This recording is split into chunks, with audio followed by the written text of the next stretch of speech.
The mountains of Kentucky do not speak in words. They murmur through pine needles that sigh in the wind, through rivers that hum beneath frozen skins, through the breath of fog that slides down the ridges like something alive. And on certain nights, when the moon sits low and swollen over the Appalachians, it feels as if the earth itself is whispering a story it was never meant to tell. It was 1873, a year the soil still remembered as war.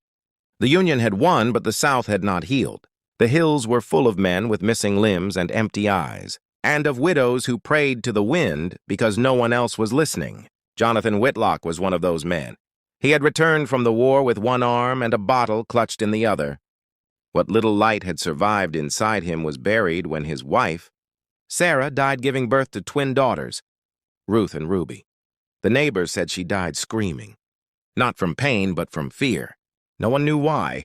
The Whitlock cabin stood on the edge of Pike County, where the map ended and the wilderness began. It was a slant-roofed thing built from unpainted wood, surrounded by black trees that seemed to lean closer each season. The girls grew up in that cabin like two shadows lengthening at dusk. They did not speak much. They moved together, thought together, dreamed together. Jonathan tried to raise them with rough hands and harder words, but they were not his kind of children. They were quiet when they should have cried, and smiling when they should have been afraid. By the time they turned 12, even the birds had stopped singing near the Whitlock land. The nearest neighbors, the carpenters, swore that on stormy nights they saw light flicker in the windows long after the fire should have died. Once, the carpenter boy went to deliver some flour and came back pale, saying that both girls were sitting by the hearth, staring at something invisible and humming a tune he couldn't forget, a song that sounded older than the hills. Jonathan grew worse with every winter. He took to shouting at shadows, at his daughters, at the silence that filled the house like fog. Some nights, the twins would slip out barefoot, walking into the woods hand in hand. When he woke and found them gone, he'd wait by the doorway, shotgun trembling in his lap, until they returned at dawn, their feet muddy, their eyes shining with something that wasn't quite human. Then came the first frost. The mountain turned white, and the Whitlock's smoke rose thin and gray above the trees. Travelers passed less often in those months, but those who did always told the same thing when they reached town, that they'd heard laughter echoing through the trees, soft and sweet, like the voices of two little girls. But when they followed the sound, there was no one there. And still the mountain whispered. Sometimes it whispered names. It wasn't until the spring thaw that the trouble began in earnest. A merchant from Pikeville, kind man, 4 children, known by everyone, rode north to sell medicine and cloth. His horse came home alone. Then a week later, a preacher disappeared on his way to a small settlement past the ridge. No trail, no tracks. Only the faint smell of smoke drifting down the valley the next morning. The people blamed the woods blamed the mountain, and the mountain said nothing at all. By summer, whispers filled the valleys. They said the Whitlock twins were cursed. They said their mother had made a bargain before she died. They said the girls talked to something that lived beneath the mountain, something that had been there before the war, before men, before prayer. When Sheriff Thomas Blackburn first heard those stories, he laughed. He was a man of order, of papers and evidence, not of ghosts. But when he found the merchant's wife crying outside his office, clutching a Bible so tightly her knuckles bled, his laughter died in his throat. He promised her he would bring her husband home. He never did. That night, Blackburn wrote in his journal, "The people of Pikeville say the twins sing to the wind. I hope to God they are wrong." But the next morning, before dawn, the sheriff was woken by a knock on his door. A farmer shouting that another man was missing, and from far up in the hills, drifting through the fog like a lullaby, came the faint echo of 2 girls humming the same melody again. The mountain was awake, and somewhere in its hollow heart, Ruth and Ruby were listening. The trail that led to the Whitlock cabin was not on any map. It wound through the pines like a scar, fading in places where the forest had tried to heal itself. Sheriff Thomas Blackburn rode alone that morning, his horse snorting against the damp air. The fog lay thick enough to swallow sound, so every hoofbeat felt like it echoed through a dream. He had been sheriff of Pike County for 12 years and had seen his share of human cruelty, feud killings, hunger thefts, the occasional madness brought on by winter isolation. But this was different. Men were vanishing without struggle, without a trace, as if the earth itself had decided to keep them. The people in town had stopped calling it coincidence. They called it a curse now. And every time Blackburn walked past the churchyard, he could feel their eyes on him, the unspoken question, "What are you doing about the twins?" He tried not to think of them until he saw the cabin. It rose out of the fog like something half-forgotten. Weathered boards, roof sagging under the weight of years, chimney coughing a thin coil of smoke. The smell of wet wood and iron drifted through the air. Two figures stood by the porch, the twins. They were still as stones, barefoot, pale, their dresses gray with age, hair uncombed and hanging to their shoulders. For a heartbeat, Blackburn thought he was seeing double. The same face, the same eyes, the same faint, knowing smile. Then Jonathan Whitlock stepped out behind them, bottle in hand. His face was red, his one arm trembling, his words slurred. "Sheriff, you got business here?" Blackburn tipped his hat. "Just checking on folks, Mr. Whitlock. Some travelers missing. Heard they passed through your ridge." Jonathan laughed, a dry, broken sound. "Plenty passed through these woods, Sheriff. Ain't my fault if the mountain don't like 'em." He took a long swig, eyes unfocused. "The mountain takes what it wants." Blackburn frowned. "I'm sure it doesn't need your help doing that." At that, the twins turned their heads toward him, slow, perfect synchronization, like reflections in a mirror. Their eyes were gray, not blue or brown, but gray, the color of ash before it cools. "Do you girls know anything about these travelers?" he asked, voice careful. They said nothing. Only one of them, Ruby perhaps, blinked very slowly, then smiled. It was the kind of smile that made him think of cold water and deep holes.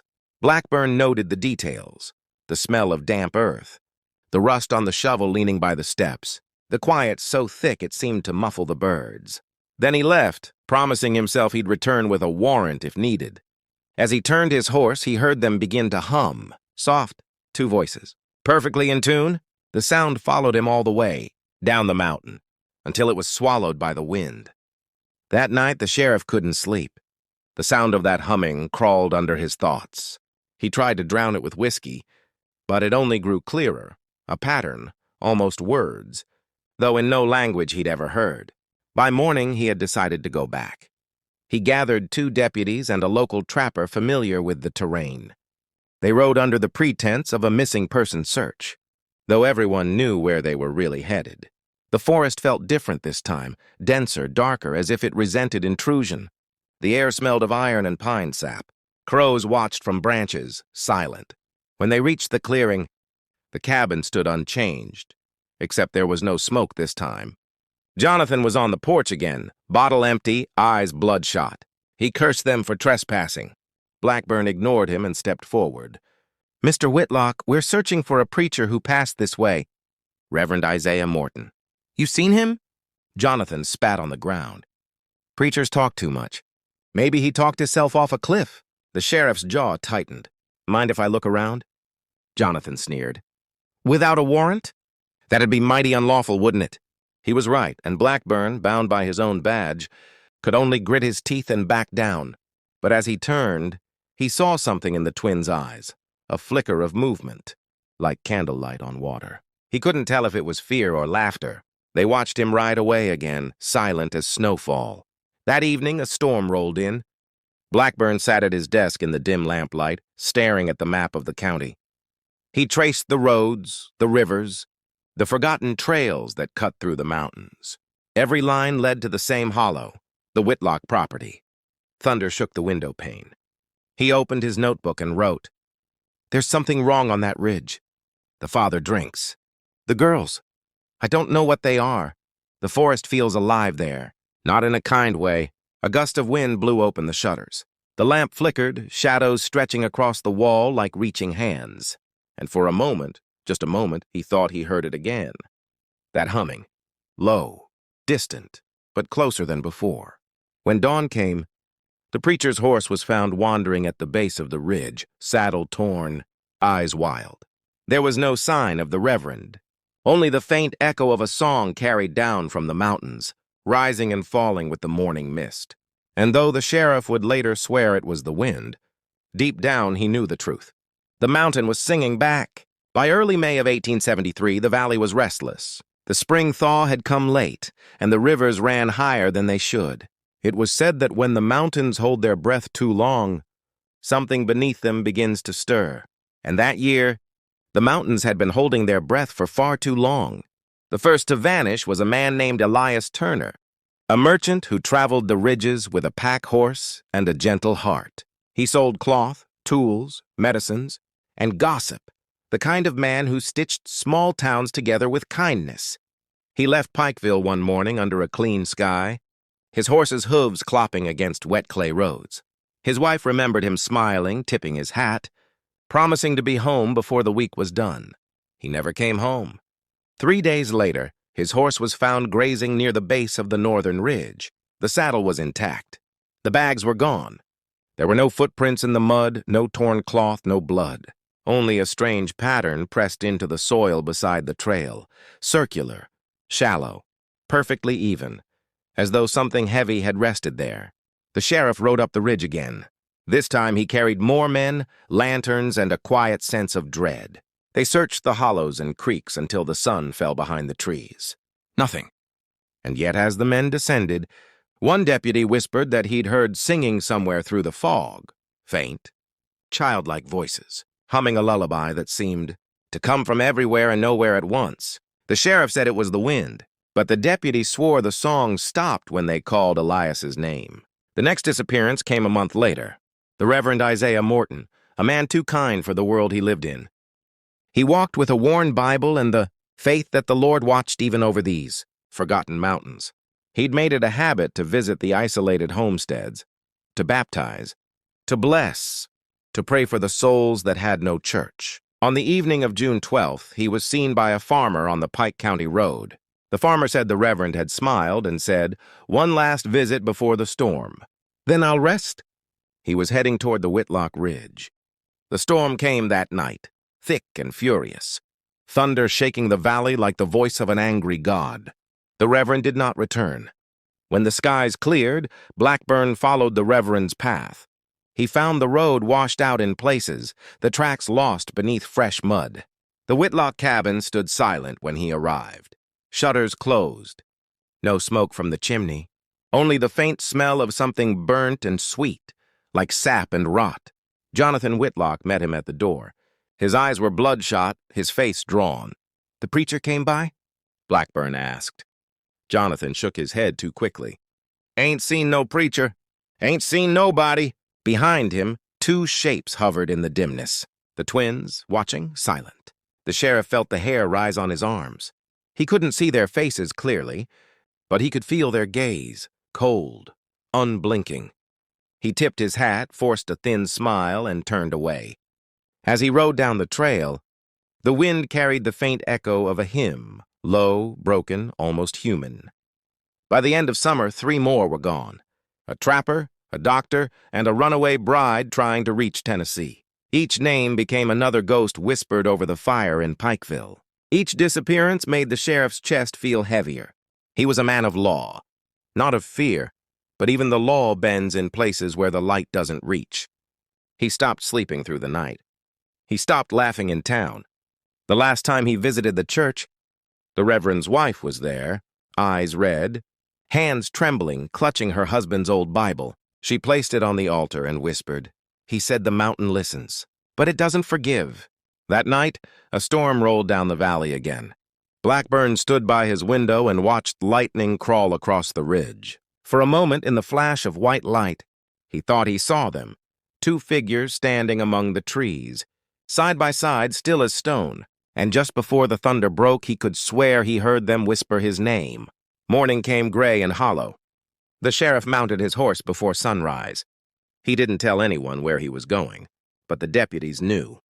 They watched from the porch of the office as he disappeared into the fog, the mountain swallowing him whole.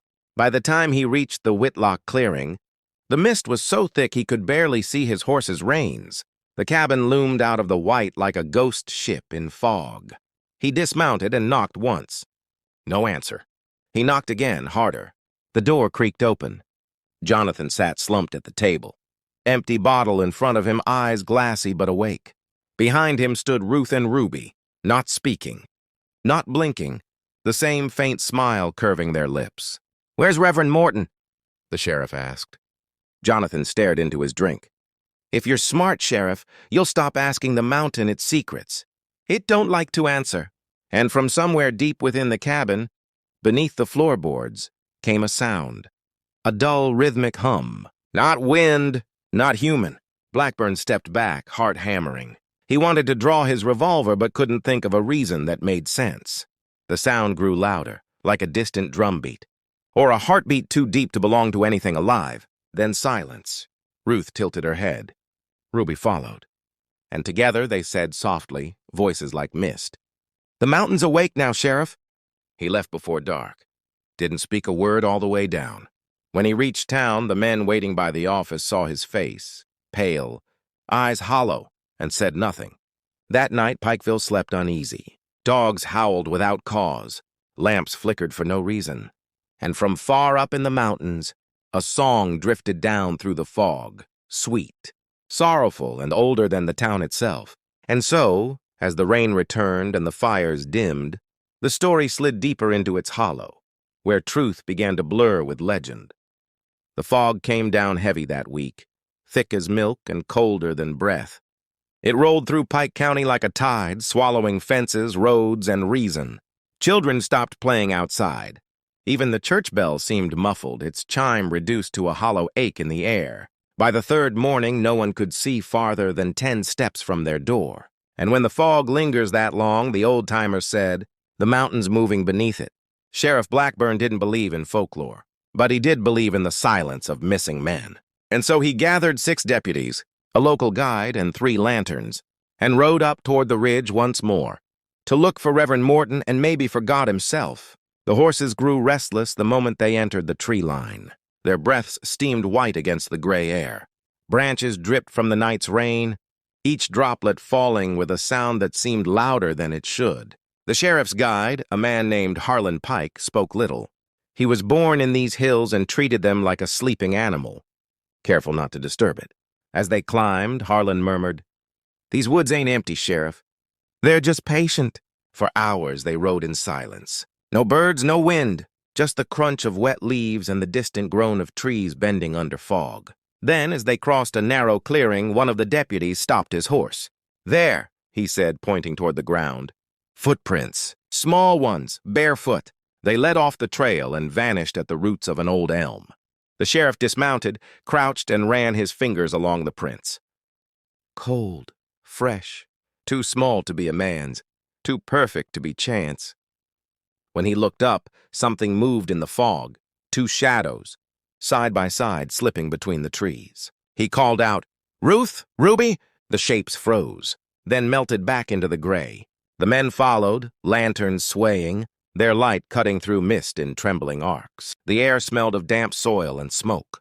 Somewhere ahead, a creek murmured softly. But beneath it, there was another sound. A hum, low, rhythmic, the same sound that had haunted the sheriff's sleep for nights. The trail ended at the edge of a ravine. Fog pooled at the bottom like spilled milk. And there, half buried in the mud, lay the reverend's hat. No body, no blood. Only the hat, soaked and heavy, its brim torn clean through. They searched until dusk. Each hour, the fog grew thicker. Each step felt heavier. By nightfall, even the horses refused to move. Harlan said they should camp until morning.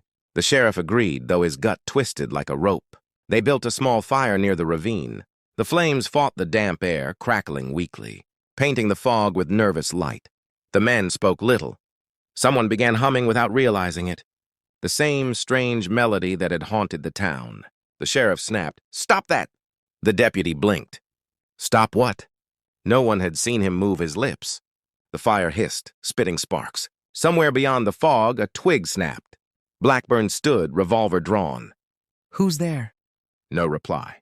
Only silence, deep, watchful silence. Then footsteps. Soft, light, bare. The sheriff raised his lantern, hand trembling.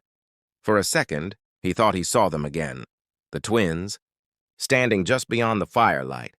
Their faces were pale, eyes gleaming like moonlit water. He blinked, and they were gone. The men didn't sleep that night. Each time someone closed their eyes, the humming began again, sometimes from far away, sometimes right behind them. At dawn, they found something near the ashes of their dying fire. Small footprints circling the camp in perfect symmetry. 12 prints, barefoot, 6 for each girl.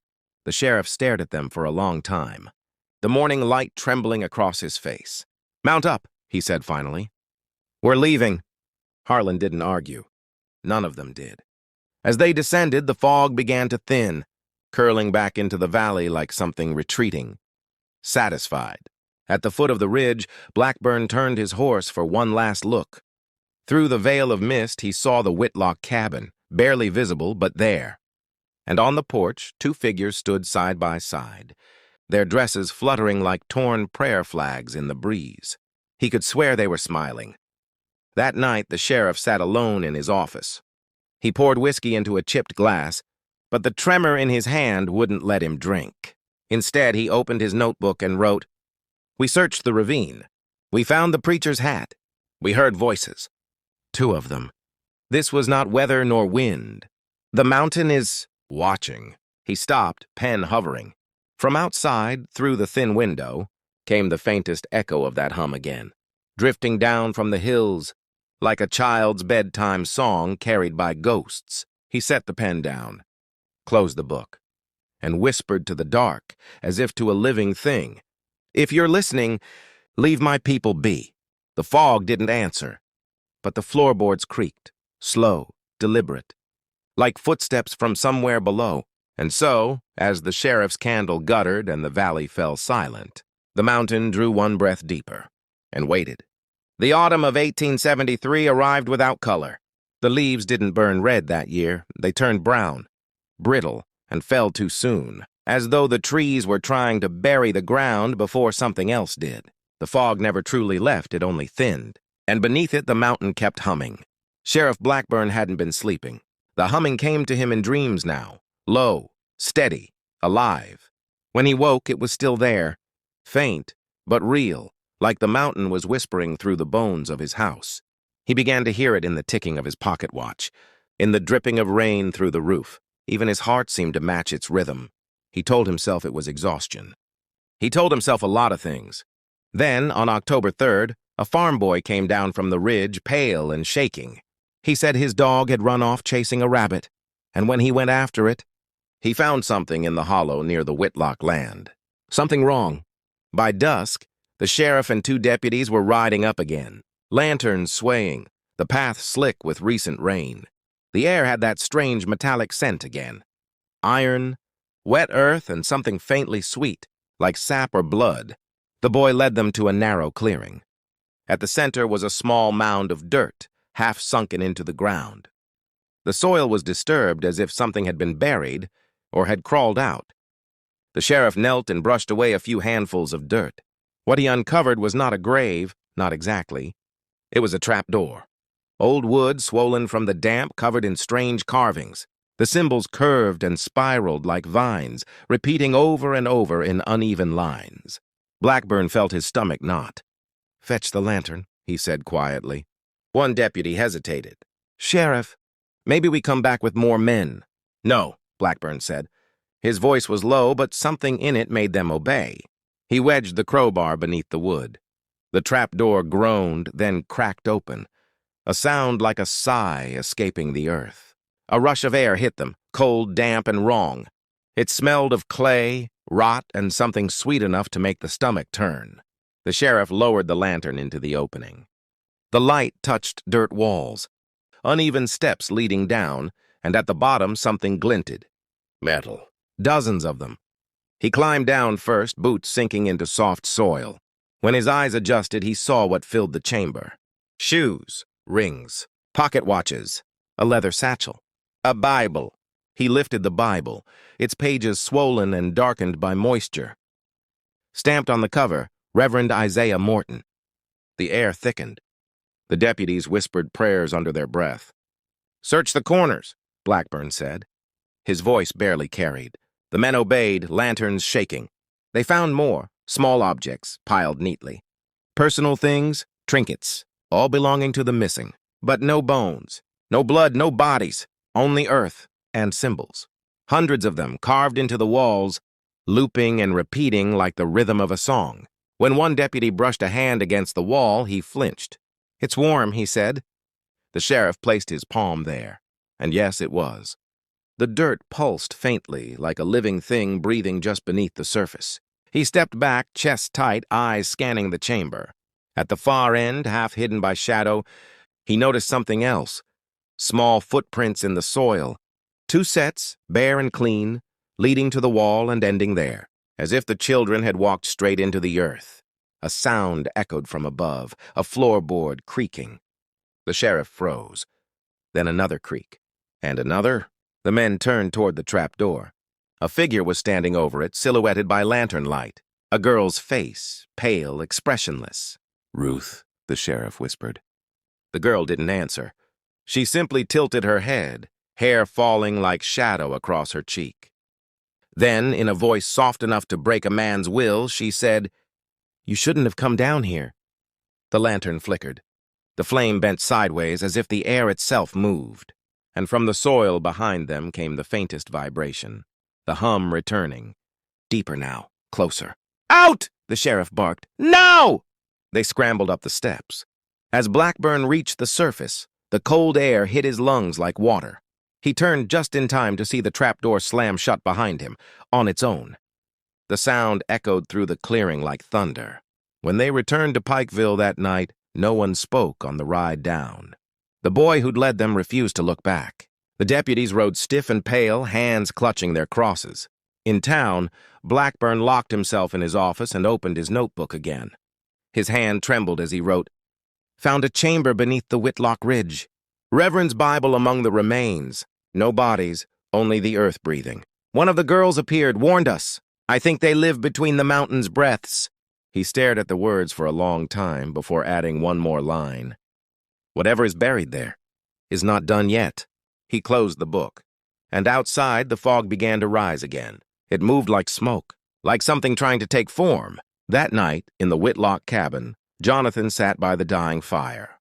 His daughters knelt beside him, humming softly, a tune too sweet, too sad to belong to the living. He looked at them through eyes dulled by whiskey and fear. "Ruth," he whispered, voice cracking. "What did you do?" The girls looked up together, twin smiles faint in the firelight. And in perfect harmony they answered, "We only woke it up, Daddy." The fire guttered.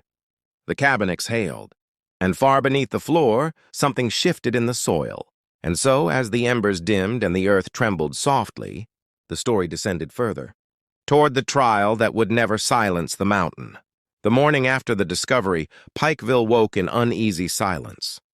Words spread like wildfire, twisted by fear and fevered imagination. By noon, every porch whispered the same thing. The Whitlock girls had the devil beneath their house. The sheriff tried to contain it. He ordered the deputies to keep quiet, burned his notes, and prayed for reason to hold the town together. But reason had no roots in that valley anymore. By nightfall, a crowd had gathered at the church. Farmers, miners, widows, men with torches, women with rosaries. Their faces glowed orange in the firelight, eyes wild with that strange comfort only shared fear can bring. "Sheriff," someone shouted, "you found the preacher's Bible. You saw it with your own eyes." Others chimed in, "They took him. They're witches. They need to hang before the mountain takes more." Blackburn tried to speak over the noise, but the crowd roared louder. He saw it in their faces, not anger, but relief. They needed something to blame, and the twins were easy. He mounted his horse. "Stay in town," he told his deputies. "Keep them from doing something they'll regret." Then he rode alone toward the ridge, where the mountain's fog waited like a living wall. The Whitlock cabin stood silent, wrapped in gray mist. He dismounted and knocked once. No reply. He pushed the door open. Inside, the air was thick with smoke and sap, the smell of burning pine. Jonathan Whitlock sat slumped at the table, motionless. His bottle lay spilled across the floor, his one good hand still gripping a rosary. The sheriff touched his neck. "Coal." From the corner came a sound, soft, rhythmic humming. Ruth and Ruby sat by the fire, their faces calm, eyes reflecting the flame. Between them sat a wooden bowl filled with ash and river stones. arranged in a pattern that pulsed faintly, like a beating heart. Blackburn drew his gun, though he didn't remember doing it. "Girls," he said, voice steady but low, "you need to come with me." They looked up together, their heads tilting at the same angle. "Where's your father?" he asked. Ruth answered first, the first time he had ever heard her speak. "Sleeping," she said softly. "In the fire," Ruby added.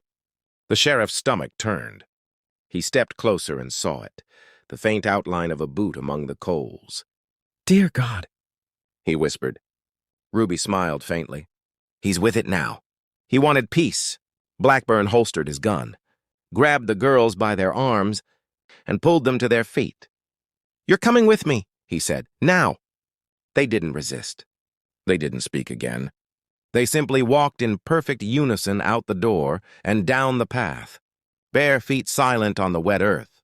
Behind them, the cabin crackled softly as the fire began to spread. The sheriff didn't look back. They reached town past midnight. The crowd was waiting, torches and whispers lighting the street like a fever dream. When the sheriff brought the twins through, the noise died. Men crossed themselves. Women hid their faces. Even the preacher's widow looked away. The jail stood at the edge of town. Small, 2 cells, thick stone walls. Blackburn led them inside, locked the door, and left a deputy at the desk. He sat in his office, head in his hands, trying to quiet the storm in his chest. Then the deputy called for him. "Sheriff," he said, voice thin with fear, "you'd better come." Blackburn walked to the cell. The twins sat on the cot, facing each other, humming softly. The air around them shimmered faintly, like heat above a candle. "What is that noise?" the deputy whispered. The sheriff shook his head. It wasn't just noise, it was words now, in a language that tugged at something old inside him. Not Latin, not any prayer he knew, but it carried rhythm, a heartbeat rhythm. The same pulse he'd felt in the earth below the trap door. The lantern flickered. The deputy stepped back. "They're talking to something." Ruth looked up, her eyes catching the light. "It hears us," she said quietly. Ruby smiled. "And now it hears you." The cell door rattled. The flame in the lantern bent sideways. From somewhere below the floor, the hum deepened. The sheriff felt it in his teeth, his bones, his heart. He shouted for the deputy to back away. The twins stood, their movements perfectly mirrored. They pressed their palms against the stone wall, and the hum stopped. The silence that followed was worse than the sound. Then came the whisper. Not from them, from the wall itself. A voice, low, old, heavy as the ground. One word, unmistakable. His name, Thomas. The sheriff staggered back, the world spinning. When he blinked, the twins were sitting again, quiet, staring at him with small, sad smiles. "You shouldn't have gone into the hollow," Ruby said. Ruth nodded. "It's awake now." He left the jail and walked straight to the church. The air outside was still, heavy with coming rain. Inside, he knelt before the altar and whispered a prayer he didn't believe. But the sound followed him, soft, echoing, like laughter behind a door. He pressed his forehead to the cold wood and whispered, "Lord, if you're still here, please take them, or take me." But there was no answer, only the faint hum of the earth beneath his knees. And deep in the jailhouse, 2 girls sat in silence, their lips still, their eyes half closed, their shadows swaying in rhythm with the heartbeat of the mountain. And so, as dawn broke pale and trembling, Pikeville stood on the edge of a reckoning, and the mountain, for the first time in years, began to breathe aloud. The morning of the trial rose gray and slow, as though the sun itself hesitated to climb over the hills. Pikeville had never known such quiet. Even the roosters seemed afraid to announce the dawn.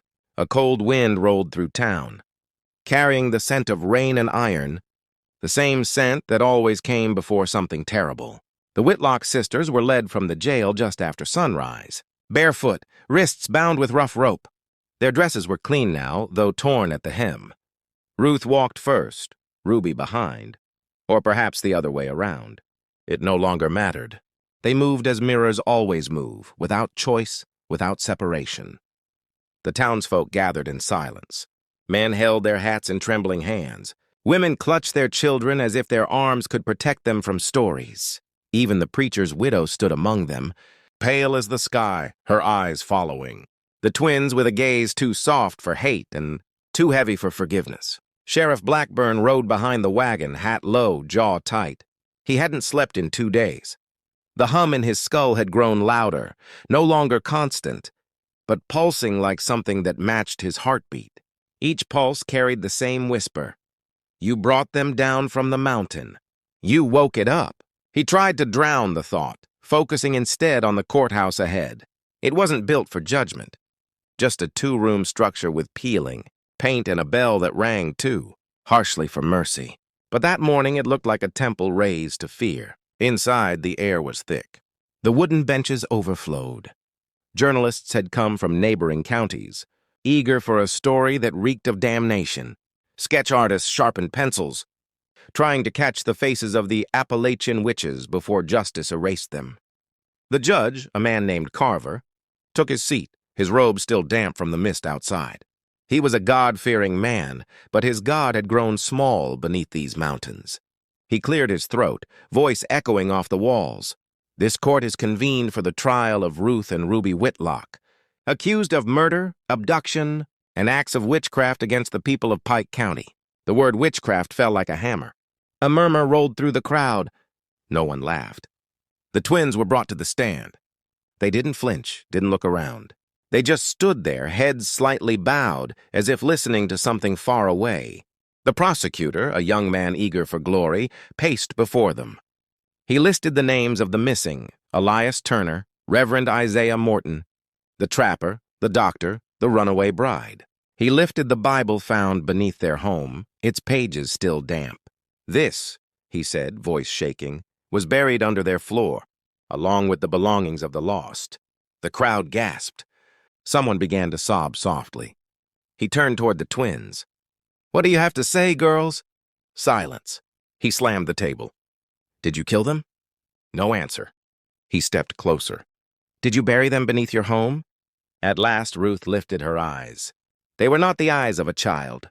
They were older, older than words, older than the church, older than the mountain itself. We didn't bury anyone, she said softly. We only helped them go home. The room went still. The prosecutor blinked. Home where? Ruby smiled faintly. Down where it sleeps. A man in the back shouted, They're mocking us! The crowd erupted. Curses, prayers, trembling voices all colliding. Judge Carver banged his gavel until the wood cracked. Silence, he roared, or I'll clear the room. But even as the shouting died, another sound took its place, low and steady, coming from the floorboards beneath them. A hum, soft at first, then growing, pulsing in waves. The judge frowned. What in God's name? The twins began to hum along perfectly in tune. It wasn't loud, but it was everywhere. The air trembled. The lanterns flickered. Blackburn's heart began to pound. He could feel the sound in his teeth, his chest, his spine. He looked around. The crowd was frozen.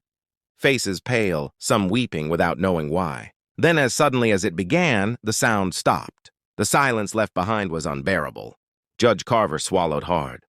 This court will recess for 1 hour, he said. His voice broke on the last word. Outside, the rain began to fall, slow, cold drops tapping against the roof. Blackburn walked out into it, hat still on, hands shaking. He leaned against the hitching post and stared toward the mountains. The fog had returned, curling low and thin along the ridge like a waiting breath. Somewhere within it, he could swear he saw movement. Not figures, not shapes, but shadows that remembered being human. Behind him, someone spoke softly. It was the preacher's widow. Sheriff, she said, voice trembling. The mountain doesn't want them punished. It wants them remembered. He turned to her, rain streaking down his face. What are you saying? She looked past him, toward the courthouse windows where 2 pale silhouettes sat unmoving. You can't hang what belongs to the mountain, she whispered. It will only come back. That evening, as the lanterns burned low and the storm thickened, the courthouse bell rang again. Not for recess, not for verdict, but for warning. The mountain had begun to hum once more, louder this time, shaking window panes, rattling the bones of Pikeville. And deep beneath the ridge, something opened its eyes. And so, as thunder rolled across the valley, the trial turned into a ceremony no one understood. one that the mountain itself seemed to attend. The next morning dawned without a sky. The clouds hung low, stitched so tightly across the horizon that the sun could not find its way through. Rain fell in thin silver lines, steady, relentless, the kind that seeps through roofs and prayers alike.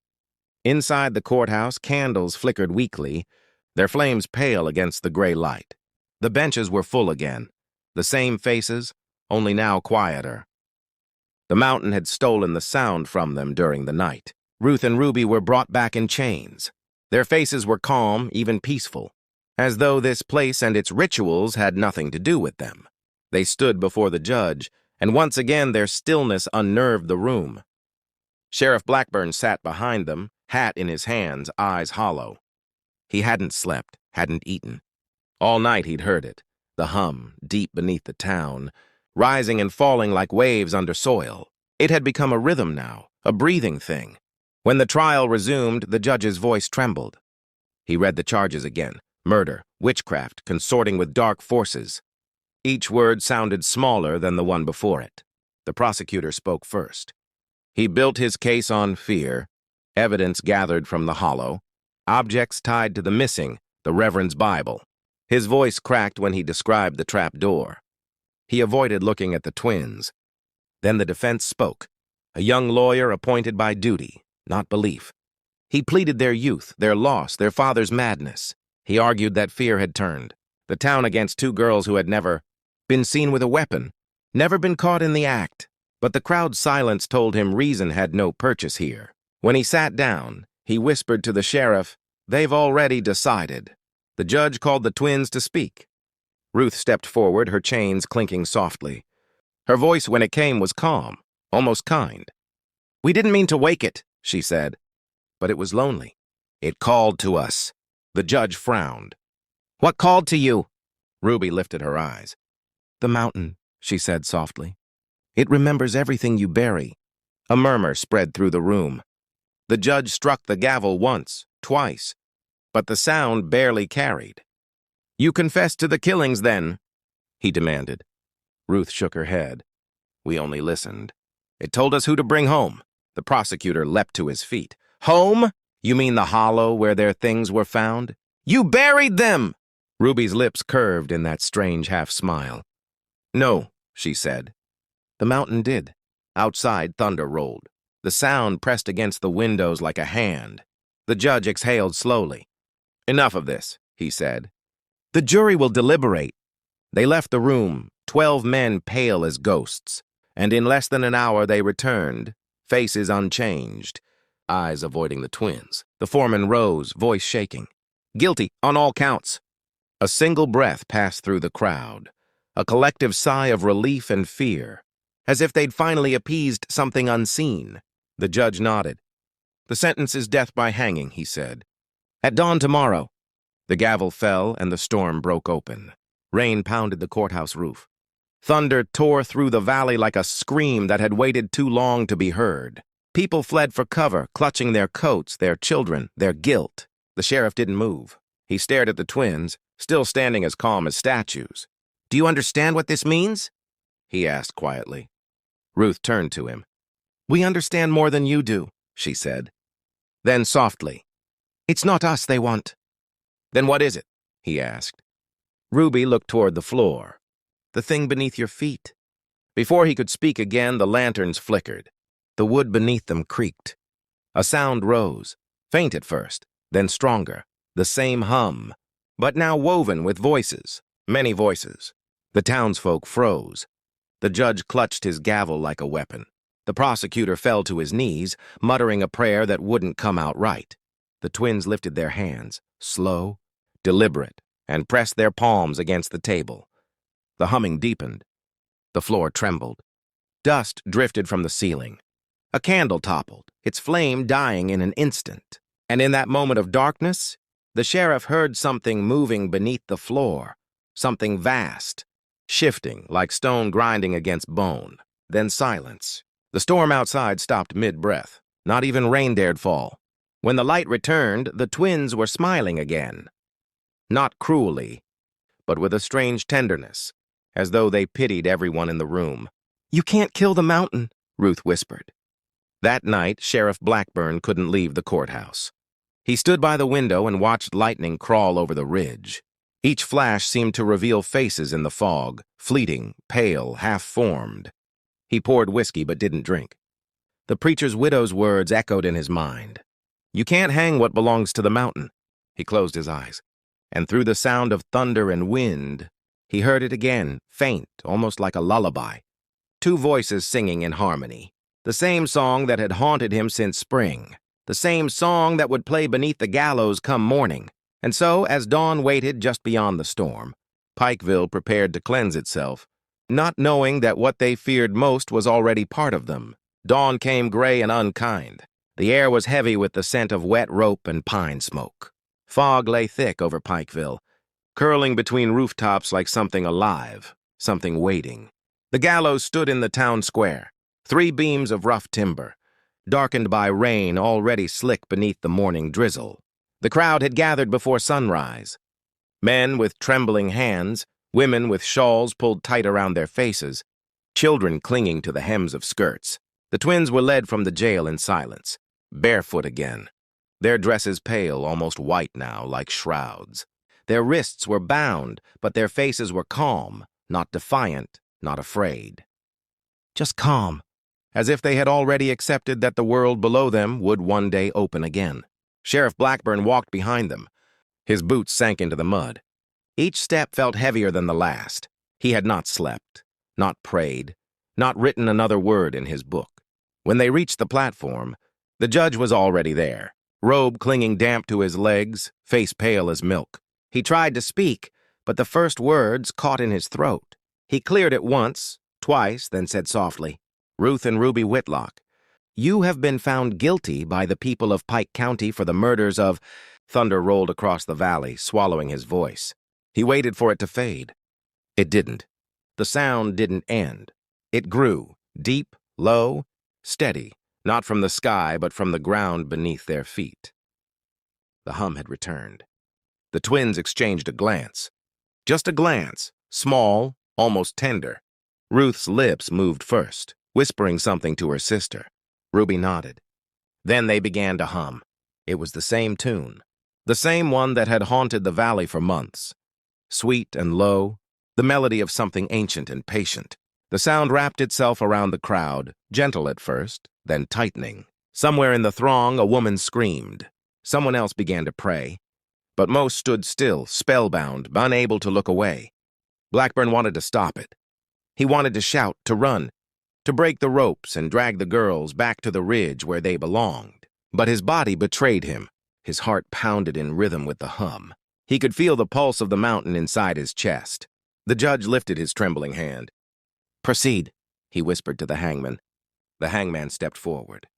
His eyes were wet. His lips moved in silent prayer. He placed the ropes over the sisters' necks, one after the other. They didn't resist.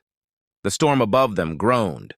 Lightning flared behind the hills, white as bone. When asked for their final words, both spoke at once. Softly, perfectly in sync. The mountain remembers. The hangman pulled the lever. The trapdoors dropped. The ropes went taut. The air split with a sound that wasn't thunder. And then silence. Even the rain stopped. The entire town seemed to hold its breath. The bodies hung still, their white dresses swaying faintly in the mist. No one moved. No one spoke. Then, from somewhere deep beneath the gallows, the hum rose again, louder now, joined by a vibration so strong it shook the wooden beams. The ground trembled. The church bell rang without a hand to touch it. The windows of the courthouse shattered inward. The crowd broke, screaming, scattering, falling to their knees. But Blackburn stood frozen, eyes wide, staring at the sky. The fog had begun to spin, slow and deliberate, coiling upward from the ground around the gallows. Within it shapes formed, human almost, faces flickering like reflections in water. The merchant, the preacher, the doctor, the lost bride. They drifted upward, mouths open as if singing along with the hum. And then, nothing. The wind stopped. The fog fell flat. The twins hung still. The sheriff stumbled forward. He cut the ropes himself, lowering their bodies gently to the ground. Their faces were serene. No fear, no struggle, no pain. Their lips still curved in faint smiles. He fell to his knees beside them. "God forgive us," he whispered. The mountain gave no answer. It never did. By dusk, the storm had passed. The bodies were buried on the edge of town, under the willow tree that bent like a mourner. The judge spoke a short prayer, but his voice shook too much to finish it.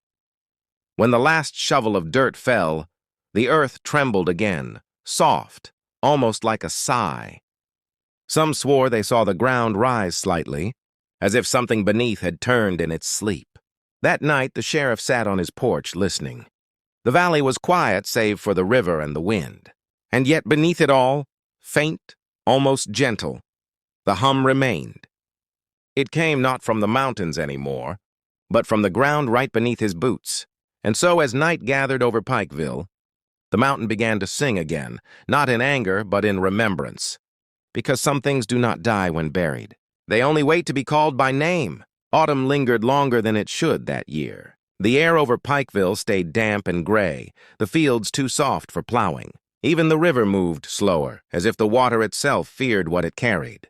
The gallows were taken down by order of the sheriff, though the townsfolk avoided the square for weeks. No one wanted to look at the ground where the twins had hung. When it rained, the puddles there turned darker than anywhere else, deep, still, like eyes refusing to close. The town tried to move on. They buried their fear under work, under prayer, under silence. But silence in the mountains is never empty. It's a vessel, and vessels remember what's been poured into them. At night, the mist returned. It came not from the river this time, but from the trees, pale and deliberate, creeping down the hills and curling through the streets. It carried a faint hum that no one dared to follow. Some said it was the wind, some said it was the dead. But the old people of Pikeville whispered a different story, that the mountain had taken back what belonged to it. Sheriff Blackburn stayed after most would have left. He couldn't make himself go. The house creaked with every change of weather, and sometimes, when the wind blew from the north, he could swear he heard soft singing from the ridge. He stopped wearing his badge. He stopped writing in his journal. The last page of his book read only 4 words, written in an unsteady hand. The mountain remembers everything. He took to walking the trails at dusk, lantern in hand, following the fog as it moved like a living tide between the trees. He never went as far as the Whitlock clearing, not anymore, but he always stopped at the river bend where the first search had begun. The forest there was strange now. Too quiet. No birds, no deer. Just the low hum beneath the soil, steady and slow, the heartbeat of the land itself. Sometimes he'd sit there for hours, waiting for the sun to sink low enough to turn the fog gold. And once, just once, he thought he saw them. 2 figures standing at the edge of the woods, side by side, pale dresses glowing faintly through the mist. They didn't move. They didn't wave.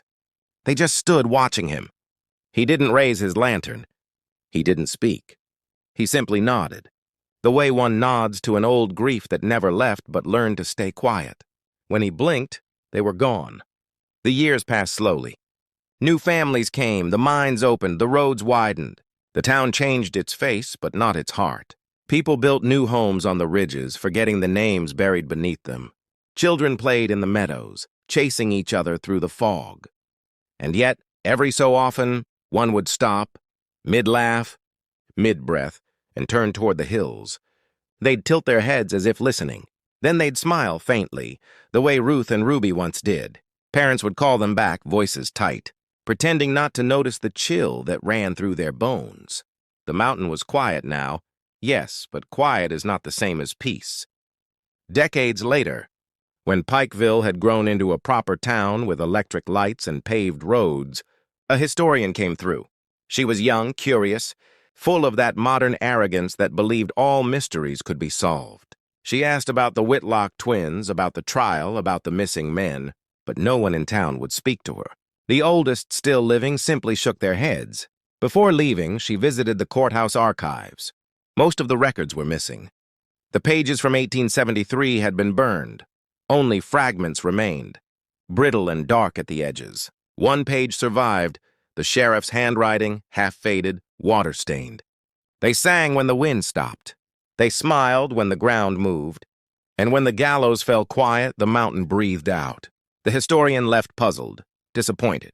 She drove out of town at dusk, fog curling around her car like fingers. At the last bend before the ridge, she stopped. On the hillside, two faint lights glowed, small, flickering. Like lanterns carried by invisible hands. They moved together, slow and steady, deeper into the trees. The woman watched for a long moment before whispering to herself, "It's just fog." But the road behind her was already gone, swallowed whole by white. In Pikeville, the willow still stands. Its roots twist deep into the soil where two sisters sleep, or pretend to. Every few years, the ground trembles beneath it, soft and fleeting like something turning in its dreams. And when the mist rolls down again, carrying that sweet, impossible melody, those who still remember close their windows, bow their heads and whisper the old warning. Don't listen when the mountain sings. It only remembers what it wants to keep. And so the story ends, not with screams, but with a hum. Not with death, but with memory, because mountains do not forget the songs that wake them.